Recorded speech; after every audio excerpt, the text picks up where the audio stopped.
So this is Gathering Gloom. We are currently on KickStarter. We funded on Tuesday, so we are going to make it. Nice. But in this game, it's a cooperative game for 1 to 5 monsters. Okay. You're going to play as a member of the Charming family: the vampire, the werewolf, the ghost, the zombie, the witch, mad scientist, or this is Dr. Frankenstein. This is Dr. Frankenstein's monster. He's Dr. Frankenstein. I'm dressed as Samantha. Samantha.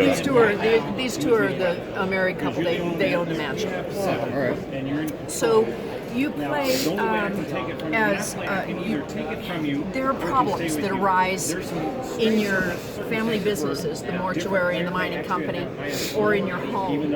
And these crises are things that you need to resolve. Okay, so your objective in the game is you're going to resolve somewhere between 14 and 16 of these crises. When you've done that, you win. Easy peasy, right? Nice. You do it by, there are these attributes that you have. Your characters will each have a different set of attributes that are native to them that they can use for this kind of work. Or you can get them from your cards. You see they each have a point. Or if you have a villager who's working for you, you can use their attribute. So there are lots of different ways that you can get those attributes. You put them all together. When you put these things together, you resolve the thing and you're done. Okay. Deterministic. No dice in that. Oh, okay, yeah. Sure. Okay. During the game, we're going to be gathering gloom. This is where the name comes from. If you ever get to 50 points of gloom before you resolve all your crises, you lose. The other thing we're going to do is we're going to track how much fear the villagers feel about your character. Okay? So if you do something, let's say you murder a villager, they're going to be more afraid of you than they used to be. So now you have to mark that. Okay?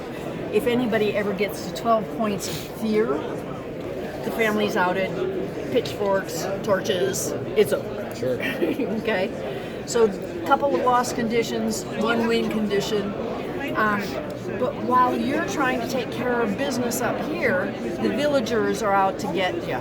They think you're monsters and they're going to prove it. So they bring out evidence against you that goes to the constabulary. If this piles up enough, that might get actually pinned on you personally, and that gives you more trouble. The other thing that can happen is that the villagers themselves might decide that you are particularly scary, and they might come and stalk you. So they go and sit on your mat, and you have to check them every turn to see if they've gotten enough information about you to out you. If they do, you're going to draw a peril card, and these peril cards are most of the badness in the game. So you don't want to draw these if you can help it. You might have to take care of a stalker somehow, Each character has a different ability. By murdering them, right? Yeah, that'd be one of the ways you take care of them. Okay. Because these are your cards, So you start with a set of 6, and each character has a different set of 6 so that they play a little bit differently. But this is the vampire, and some of the things that he might do, well, look, yes, there's a murder card. So he might take that. Now, his special ability is that when he murders somebody, he can also drain their blood, which means he gets to draw a bunch of cards for energy. So that makes him a little more effective that turn. Sure. The zombie, she eats brains. Go figure. But the witch, her ability is quite different. What she does is she invites female villagers, to join her coven. And so then they become minions. And when they're down there and they're minions, they work for you. You can use their resources and have them do whatever you need them to do. They can help you resolve crises. They can help you dominate other villagers. They can help you, whatever you need to do. They can help you with.